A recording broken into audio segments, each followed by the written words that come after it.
minute later, Philip suffocated and drowned, precisely as the ancient curse on the Dong family foretold, that they were doomed to become drowned ghosts haunting Willow Creek River. Kevin had just returned home and excitedly called out for Philip to share the news. "Dad, I just went fishing at Uncle Tyler's pond and caught a huge 2-pound fish. Tonight we can feast. This makes up for you going to my father-in-law's ancestral feast." But when Kevin stepped inside, Philip was nowhere to be seen. There was only a bowl of cold, congealed soup left out. Kevin ran out to the backyard to find Mrs. Lai plucking lime leaves, though he didn't know what for. Seeing his panicked expression, she asked, "What's the matter? Why do you look so worried?" Kevin tossed aside the big fish, letting it flap around on the ground.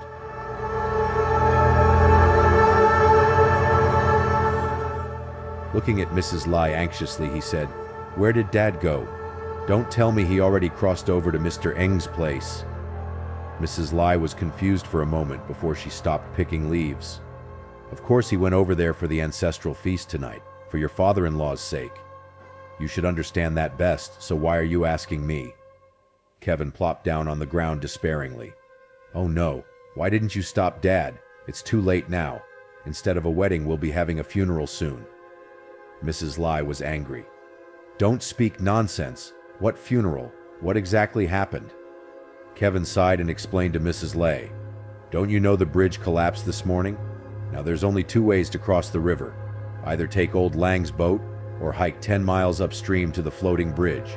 But both options violate our family's taboo." Hearing this, Mrs. Lai's face paled. She was very frightened, because unlike others, she firmly believed in the curse of the drowned ghosts.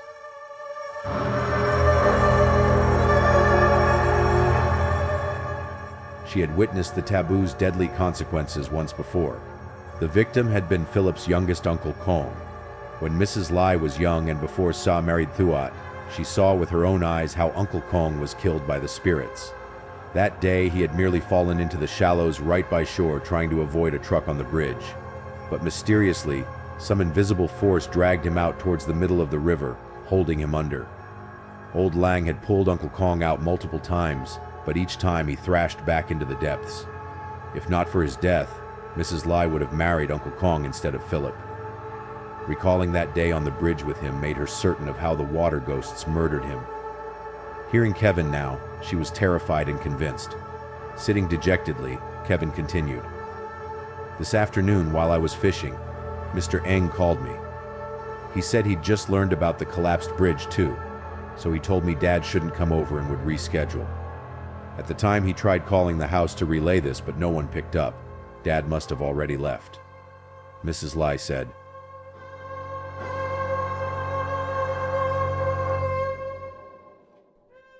"So that's why I kept hearing the phone ring this afternoon while feeding the pigs. By the time I got to it, the ringing had stopped and I didn't know who called." After thinking a moment, she said, "All right, first call Mr. Eng back and check if your father is already over there. For now, don't make wild assumptions."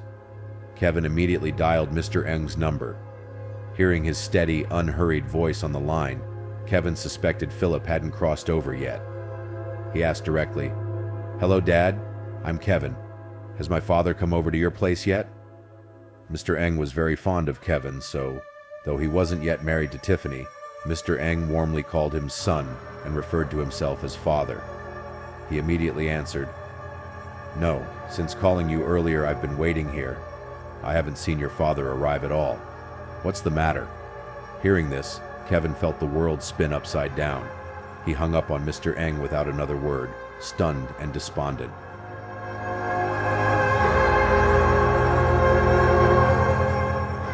Seeing his reaction, Mrs. Lai seemed to guess what had happened. Looking down, she saw tears brimming in Kevin's eyes as he asked her, "What time did Dad leave this afternoon?" Tears welled up in Mrs. Lai's eyes too, as she realized something bad had happened to Philip. She said to Kevin, "He left at 5, and it's almost 7 now.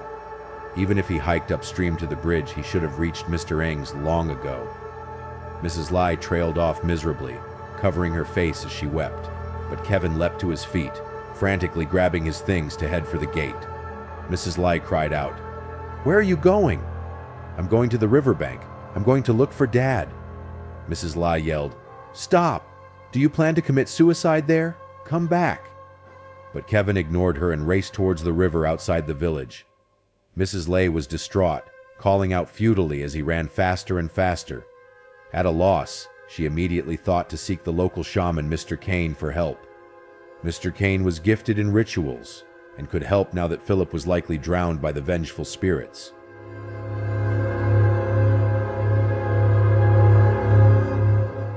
In his reckless haste, Kevin didn't watch his step and blindly charged forward. Reaching the riverbank, he saw a tall figure bobbing in the water, about Philip's height. Kevin paced urgently along the bank, about to hurl himself into the river to grab Philip's corpse, but just then, invisible hands yanked Kevin's body backwards, preventing him from touching the water. He crumpled to the ground, stunned. A mischievous laugh rang out in the night, a sweet yet piercing voice. Looking up, Kevin saw before him an extraordinarily beautiful woman in her early 20s. She just kept smiling at Kevin without saying anything. After collecting himself, Kevin looked back at her and asked, "Who are you? What do you want?" The woman stopped smiling and told Kevin, "Who I am isn't important. I just want you to know that jumping into the river like that would be pointless. It won't bring your father's corpse to shore. The spirits won't allow it." Kevin laughed bitterly.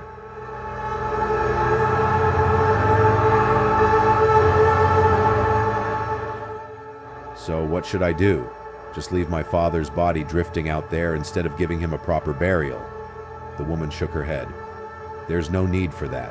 He will be recovered and buried properly, but not by you." Kevin exclaimed, "Not by me? Then who?" The woman cleared her throat. "Let me tell you a story." She came over and sat beside Kevin, then began her tale. She said there were 7 drowned ghosts under Willow Creek River, corresponding to the numbers of people from the Dong family who had died here over generations. The curse was cast by the river spirit and would only end when no Dongs remained. Then all the drowned souls could finally be freed and move on. When she finished, the woman asked Kevin, "With so many relatives left in your family, do you think the river spirit would permit you to retrieve your father's body?" Kevin shook his head, conceding her point. But then he asked,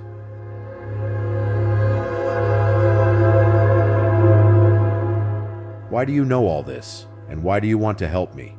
No one offers aid for nothing." The woman just smiled and said, "Think what you will, but I can help bring your father's corpse to shore. In exchange, you just need to make me one promise." "What promise?" Kevin asked. She prompted, "You have a girlfriend you're engaged to marry soon, right? She and I have some history I want to ask her about. Just let me meet with her here again after the funeral. That's all." Kevin's eyes widened. "That's it?" The woman nonchalantly nodded. "Simply bring her here to meet me. Then send another non-Dong relative into the river.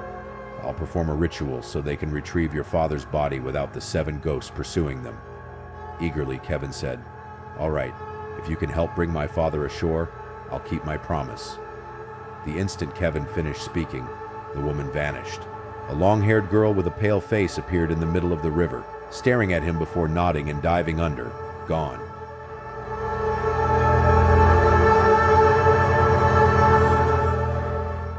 Coming to his senses, Kevin heard voices calling from behind. "Kevin, don't do anything rash." He turned to see Mrs. Lai, Mrs. Turner, and some young men from the village militia rushing towards the riverbank, flashing lights at him.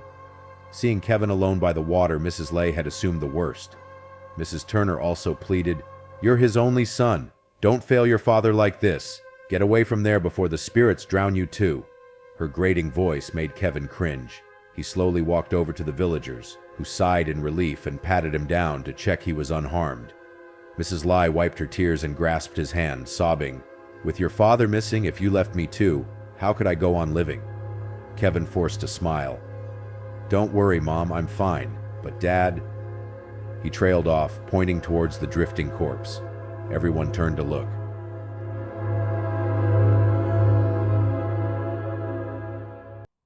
Shaman Kane declared, "His fate is too heavy. Philip was dragged under and drowned instantly by the ghosts. No one must approach the water's edge." Mrs. Lai asked Kane, "Isn't there some way to retrieve my husband's body instead of leaving him adrift?" Kane frowned. "The corpse can be easily recovered. but it needs a strong swimmer. Someone not of Philip's bloodline. They must carry a Dong family member's blood in their palm. Reaching the body, they must grab it with the bloody hand to bring it ashore. Mrs. Lai brightened. No need to worry. I've already found someone. She waved over a muscular young man who politely greeted Kane while awaiting explanation. Mrs. Lai said, "This is my nephew Trung, not part of the Dong line. He's an excellent swimmer. Please instruct him as needed."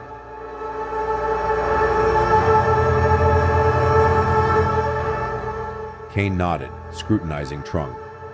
"Your uncle-in-law was dragged under by his own ancestral ghosts. His family cannot approach the corpse, only you as an outsider. Remember, before swimming, get blood from a Dong member and coat your palm. Let it dry, and swim one-armed with that hand raised. If you ignore my warnings, not only will you fail to retrieve the body, the ghosts may mistake and drown you too. Understand?" Hearing Kane's warnings, Trung kept nodding, though he trembled slightly at the prospect of being drowned by ghosts.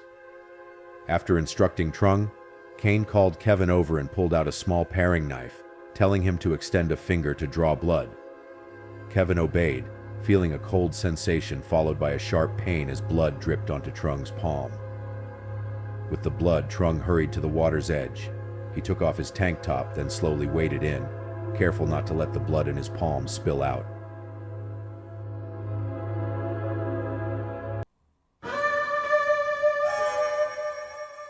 Trung swam slowly and carefully, keeping his other arm aloft so it wouldn't touch the water and accidentally lure the vengeful spirits. After a while, though Trung's upheld arm was exhausted, he didn't dare lower it. Finally, he reached Philip's drifting corpse. Despite the choppy waves, the body remained bobbing in place, as if anchored there intentionally to bait more Dongs to their deaths. Trung carefully pressed Kevin's bloody palm to Philip's shirt, then slowly dragged the body ashore. On the bank, Mrs. Turner pestered Kane. Why does Mr. Philip's body just float there instead of drifting away? Kane said, "It's cursed by the river spirit to hold it in place to drown any relatives who try to retrieve it. The faint of heart best beware." Hearing Kane's ominous words made Mrs. Turner tremble uncontrollably.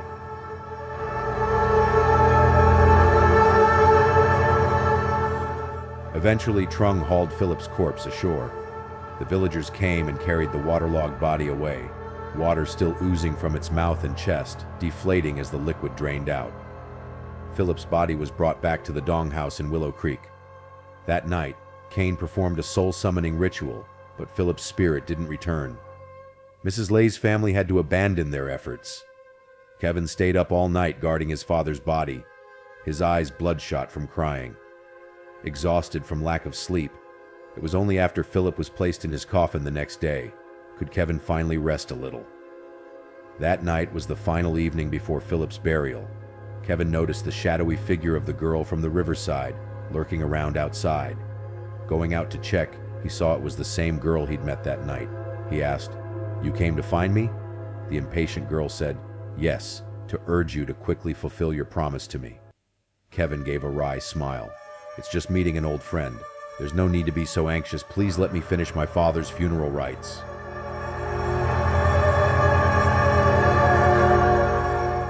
The girl's tone softened, but she still pressed Kevin, saying, "I'm only worried you'll forget, so I came to remind you. Can you bring her to meet me tomorrow night?" Kevin firmly nodded. "Of course, don't worry. I keep my promises." Satisfied, the girl turned and disappeared in a flash down the lane. Kevin went back inside to continue keeping vigil by Philip's coffin. The next day before the burial, Mr. Eng's family came to pay their respects, including Tiffany, Kevin's fiancée. Seeing him, Tiffany was saddened by Philip's death. Hearing the tragic news yesterday had shocked her badly. This morning she'd insisted Mr. Eng take off work to attend the funeral, crossing the temporary bridge upstream since the main one was still damaged. Tiffany's presence comforted yet pained Kevin. Her father-in-law's reckless crossing was because of Mr. Eng's ancestral feast, so he bore some responsibility for Philip's death.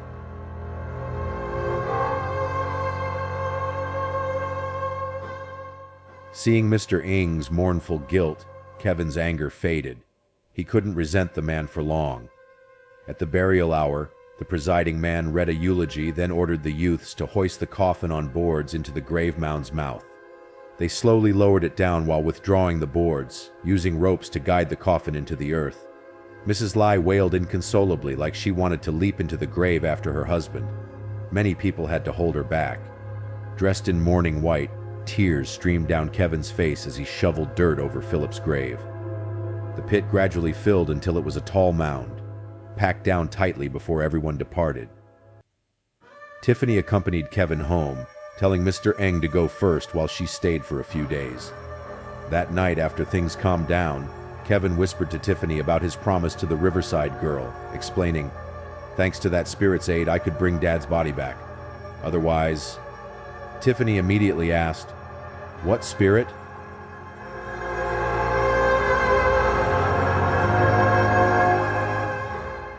Kevin thought for a moment before replying, "I don't know.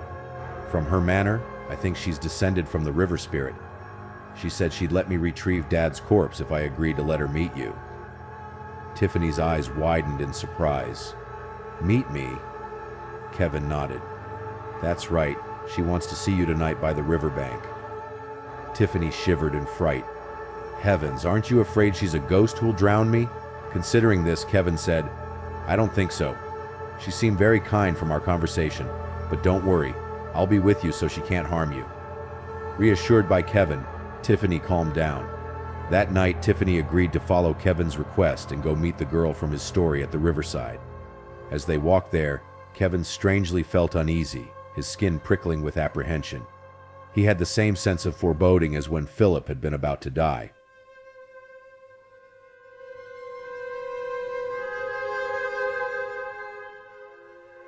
Though worried about what was to come, Kevin didn't stop, having already promised the girl he'd bring Tiffany to meet her.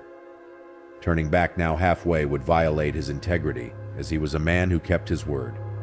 The moonless night sky was overcast with stretches of clouds. Kevin led Tiffany to Willow Creek riverbank, using a flashlight to illuminate their way.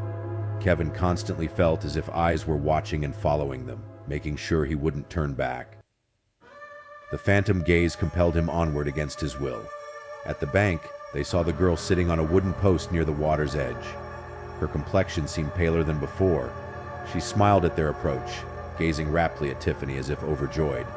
She appeared to have eagerly awaited this long-awaited moment.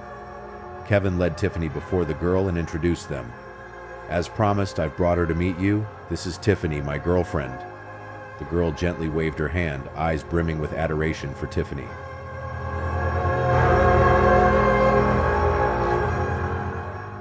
"No need for introductions, I know who she is." She drew near Tiffany, taking her hand. Tiffany couldn't help but tremble, feeling as if the girl's hand was icy cold.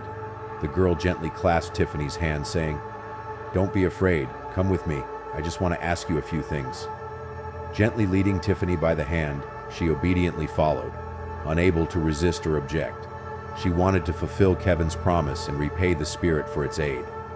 Kevin watched the girl steadily pull Tiffany towards the post by the water's edge, whispering in her ear and making her shudder. She kept leading Tiffany straight into the water until half her body was submerged. Only now did Kevin sense something was wrong. He yelled at the girl, "Hey, where are you taking her?" Kevin felt a sudden chill run down his spine. The girl slowly turned to face him. Seeing her distorted ghostly visage and hollow eye sockets, Kevin shrieked and tumbled backwards. The girl's formerly gentle demeanor had vanished. She glanced at Kevin and let out a hideous cackle, her dreadful laughter piercing the night. Finally realizing the truth, Kevin screamed, "Tiffany, run! Get away!" But it was too late. As soon as Tiffany heard Kevin and turned back, a bony hand forced her face under the water. She thrashed and gurgled, "Kev, Glub, help, me, Glub." But no one could save her. In the blink of an eye, her body was dragged into the river's depths, gone. Horrified and distraught, Kevin looked at his hands, feeling deeply guilty.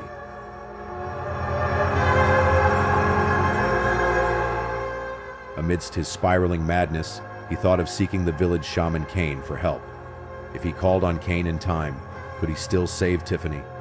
Kevin sprinted to Kane's place to beg for aid. Hearing what happened, Kane rushed with Kevin back to the riverside. But by the time they returned, Tiffany's corpse had washed ashore. She was dead, never to live again. Kevin held his beloved's body, wailing in anguish. His cries echoed through the still night. After letting Kevin weep for a while, Kane slowly approached, squeezing his shoulder comfortingly as he explained, "This happened because you didn't tell me everything, my boy. That was a vengeful ghost. It deceived you into sacrificing Tiffany to take her place, so it could be freed from its cursed state and reincarnate," Kevin sobbed. "But she claimed to be the river spirit's daughter. She said there were only 7 ghosts here, all my relatives. Why didn't she take me instead of Tiffany? Heavens!"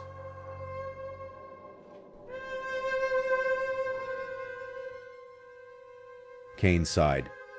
Ghosts and demons are always tricky liars. Never trust their words. It was true about the 7 ghosts from your lineage. From your ancestors to your father's generation makes 7. But this was another outsider spirit, likely a wanderer who drowned here. It lured Tiffany because she matched its fate. You were foolish to listen to it, my boy. Kane advised Kevin, "Take your lover's body to bury her. Dying so tragically, her resentful ghost may come for you. Listen to me. Bury her where I say, and I'll perform a ritual to seal her spirit there so she can't harm others. Maybe she'll be released to reincarnate after a decade."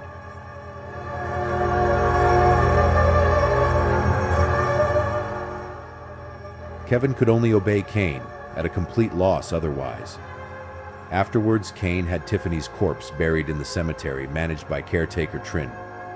He told Trin to place a river stone at the grave so Tiffany's soul could come home to rest.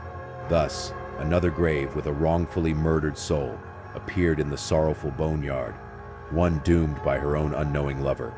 A grave forever covered in the same algae that grew on the riverbed, the grave of a drowned ghost.